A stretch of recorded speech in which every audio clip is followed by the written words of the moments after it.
The house sparrow is a familiar bird that often nests in gardens in birdhouses, which may or may not have been put up for its benefit. Native to Eurasia and North Africa, this bird has been introduced on every continent except Antarctica.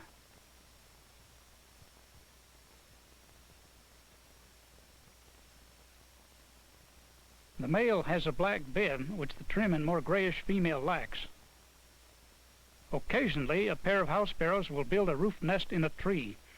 The house sparrow belongs to the family Ploceidae or Weaverbirds, which are largely restricted to the Old World tropics, and all of which build roofed nests.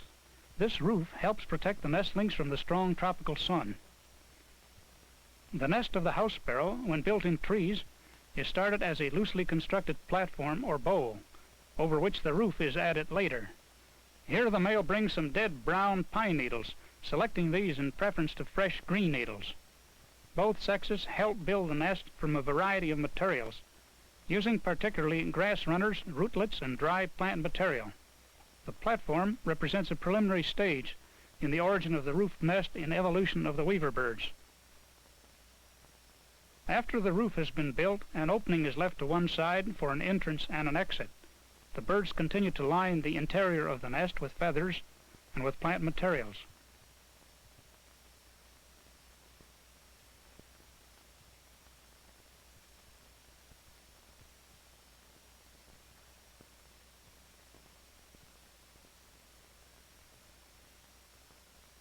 After the nest is nearly completed, the pair will mate on a nearby twig.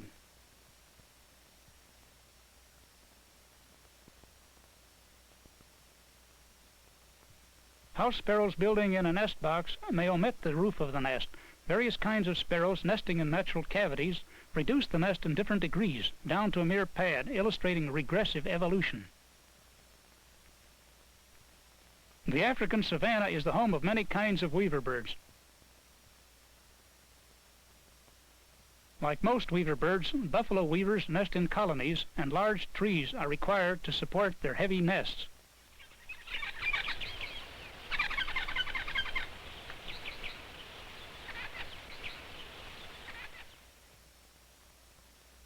The nest of the red-billed buffalo weaver is a large thorny mass, within which one or more females may occupy separate nest cavities, which they line with soft plant materials.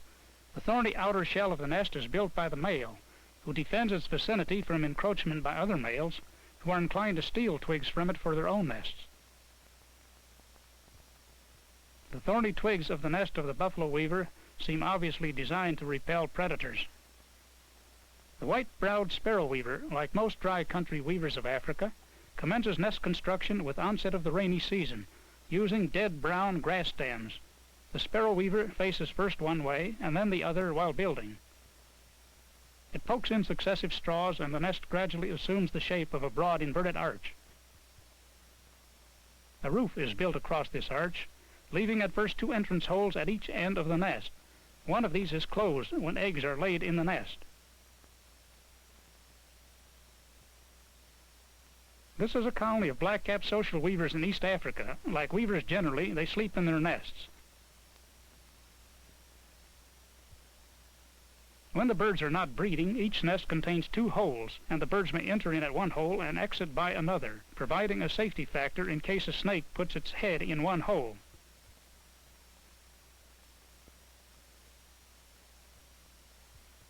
The nest of the gray-capped social weaver of East Africa also has two bottom entrances or exit holes. As in the sparrow weavers, the nest is begun as an inverted arch, which is then roofed over. One of the two entrance holes is plugged up when eggs or young are in the nest.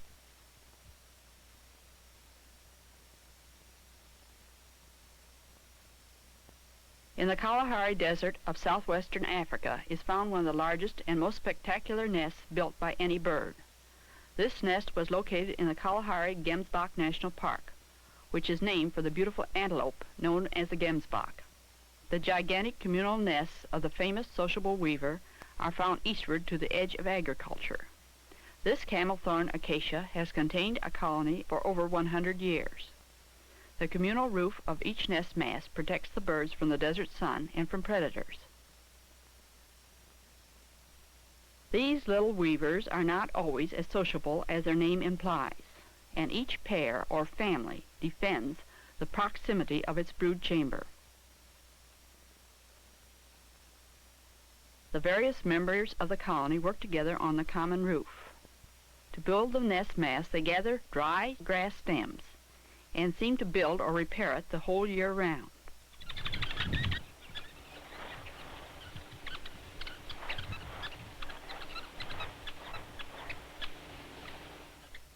Each nest mass may contain up to 100 or more brood chambers. The birds must fly up into the entrance of the brood chambers beneath the communal nest in order to enter.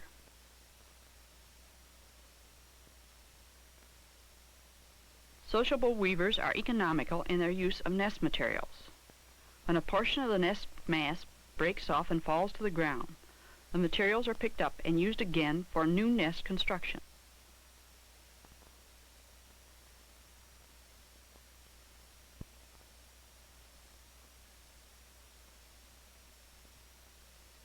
The brood chambers are constructed by individual pairs or families and are lined with soft grass tops and sometimes with plant down or feathers.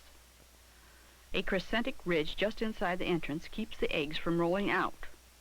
The whole nest is thatched of straws and bits of grasses, which are poked into place by the birds, and the whole nest is really not woven in any way. The sociable weaver, like all species of weaver bird we have shown in this film up till now, builds its nest largely of dry and often stiff plant materials unsuitable for weaving.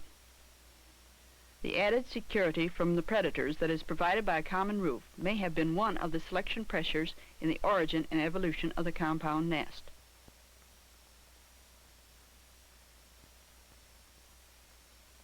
The sociable weaver is not quite the size of a house sparrow, a species that it superficially resembles. However, the scale-like markings on the flanks are distinctive. As desert birds, sociable weavers often nest far from water. Apparently able to get along without surface water, they readily drink when water is available. In only one subfamily of weaver birds, known as the true weavers, do the birds actually weave the nest, forming interlocking loops of flexible green materials. The most primitive of the true weavers seems to be the grosbeak weaver here illustrated. It inhabits moist grasslands and marshes. In weaving its nest, the bird uses long, thin strips, which it tears from leaves of grasses, sedges, or cattails. Unlike most of the true weavers, it starts its nest as a cup, and then extends the walls of this cup upward to form a roof. The finished nest has a small entrance to one side. Another of the true weavers is the red-billed weaver, or Quelea. In this species, the gregarious habits characteristic of the weaver birds reach their culmination insofar as sheer size of flock is concerned. This colony was located in a patch of knobthorn acacia trees in grassy savanna, extended for half a mile and contained many thousands of nesting birds. Breeding colonies of Quelea have been known to cover up to 4 square miles and estimated to contain 10 million birds or more. At times they may be very destructive to crops in Africa and are sometimes known as locust birds. A continual murmur of voices is to be heard in the colony.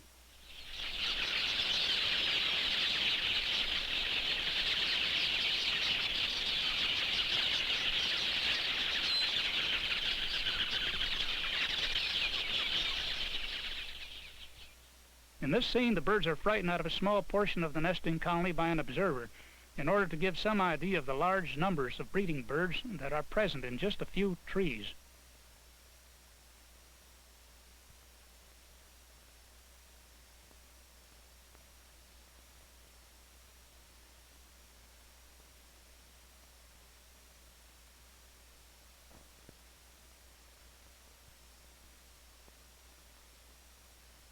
The male Quelea typically has a black mask and also differs from the female in the bright red color of his bill.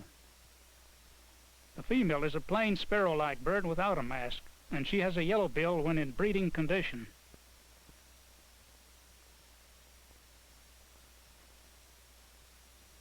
Queleas nest in pairs, and although the nest is initially woven by the male, both sexes incubate the eggs and continue to add materials to the nest.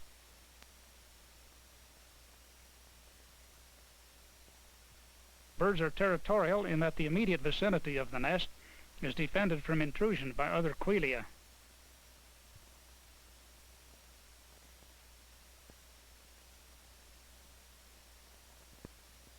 The nest is woven of green grasses with a hood sheltering the entrance on one side.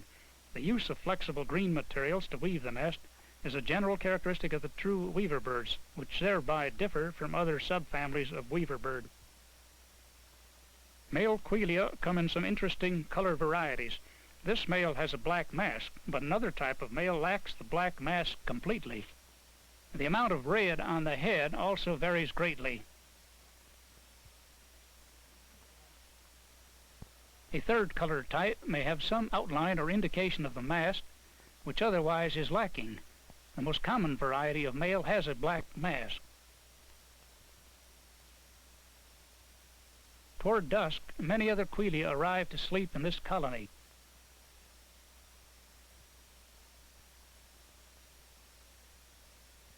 These roosting flights continue to stream to the colony for almost 2 hours.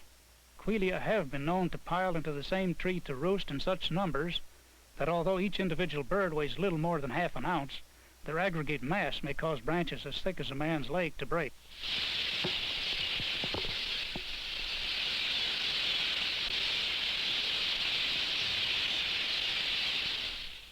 The red bishop bird belongs to a group of small, brightly colored weaver birds in Africa. Like other bishop birds, it weaves a thin, shelled nest with a side entrance. The nest is slung between grass or reed stems in marshes or moist grasslands. The bishop birds breed in loose, scattered colonies in which the individual males are well dispersed. This golden bishop is resting in his rather large territory.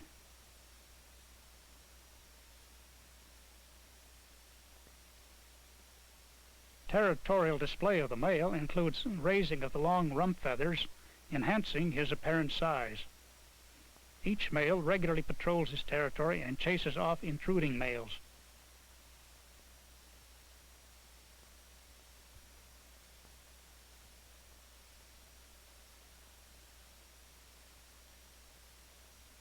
His bouncing display flight advertises the male's territory to females and to males alike. But at the edge of his territory he is likely to be driven back by a neighbor. The male red-collared widow bird, or whita, like other whitas, has much black in the plumage and a long tail. The female appears dull-colored and sparrow-like.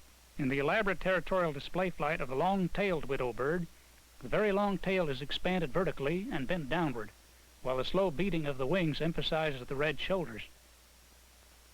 Display flight may precede territorial defense against other males or copulation with a female.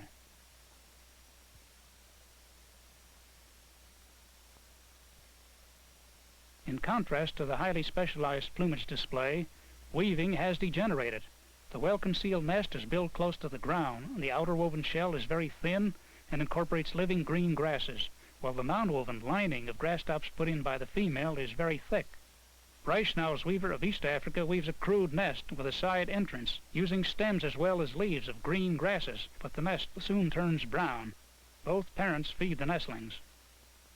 The nest of the lesser masked weaver of East and South Africa has a bottom entrance.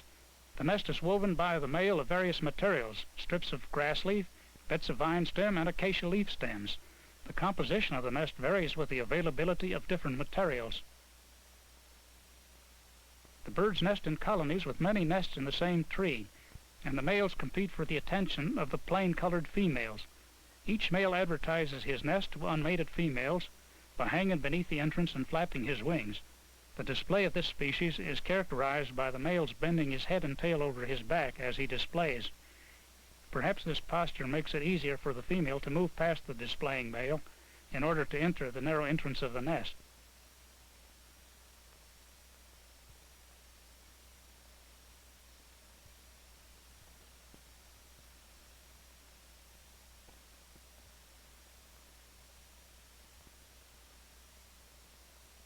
The female may inspect the nest before the entrance tube is built. The pale yellowish-white eye is distinctive of this species.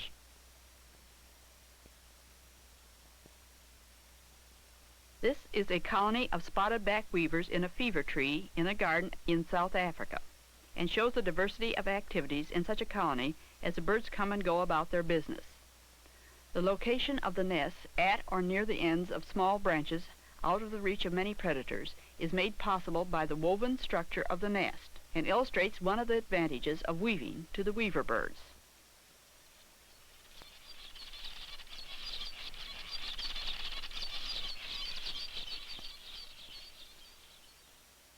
Another colony was in reeds, bushes, and trees that fringe a hippo pool in the bed of the Sabi River in Kruger National Park.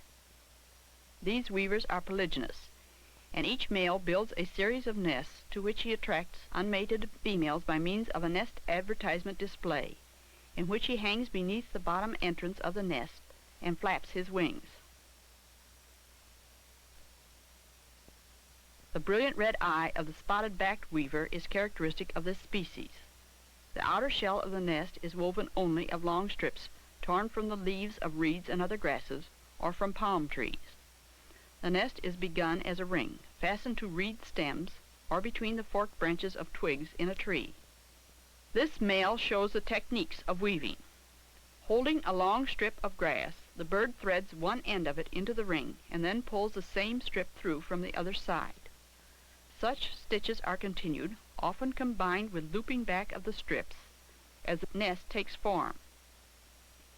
The male perches consistently in the same general direction in the ring as he weaves. He will build the brood chamber in front of himself on one side of the ring, and then will build the antechamber and entrance on the other side of the ring. The male spotted-back weaver is typical of many black and yellow weavers of Africa in lining the inside of the roof with special materials. Here a male brings an acacia leaf for this ceiling.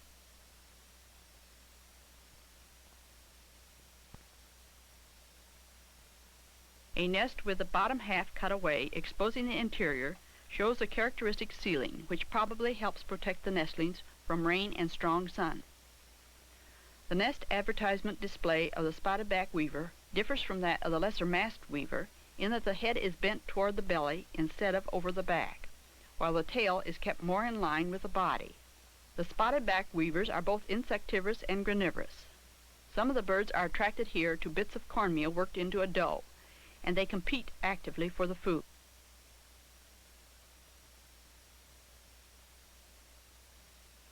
The female lacks the black face and black throat found in the adult male.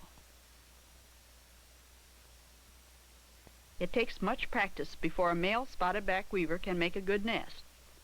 The male does not assume the black head of the adult before his second year, and yearling males spend a good deal of time making play nests. A nest started in the form of a horseshoe may be built of strips too short to close the ring. Some yearlings form an abnormally long loop before the young male succeeds in closing the bottom of the loop. Sometimes he seems unable to do so. A yearling male may also have trouble building and closing the brood chamber. He may display his nest after the fashion of an adult male, but females are not attracted.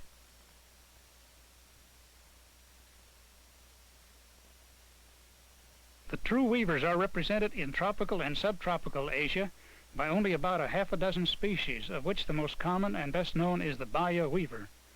The nests of this colony in Thailand are built of long strips torn from the leaves of grasses or palms. The Baya weaver ranges widely, occurring northward through India into Nepal.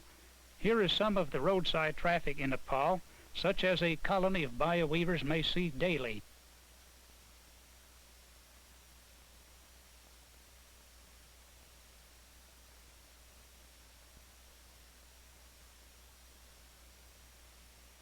Although this Baya colony is built on a pine tree, the nests, like those of the other true weavers, are woven of flexible green materials, in this case of long green pine needles.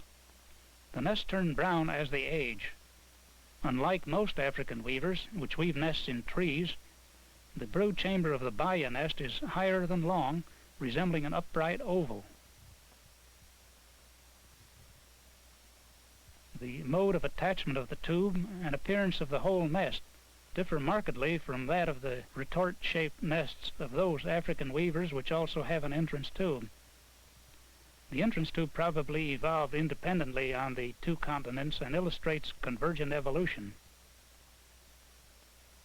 In the tropical lowland rainforest of Central and West Africa, there occurs a group of red and black weavers. One of them, Cassin's weaver, builds probably the most finely constructed nest made by any bird. Its nest is placed in the dim forest light under the fronds of oil or rattan palms. A nest held in open sunlight gives a better view. The large amount of black in the plumage of the male would help to conceal him in the forest shadows, were it not for his bright red crown and breast. The female is all black and very difficult to see in the natural habitat of the species. The nest is green when first woven of long flexible strips torn from the leaves of palms, but it soon fades to a golden brown. The retort shape of the nest is very different from the upright oval built by the Baya weaver of Asia. The entrance tube may be over 2 feet long and probably serves to protect the nestlings from attack by such enemies as tree snakes.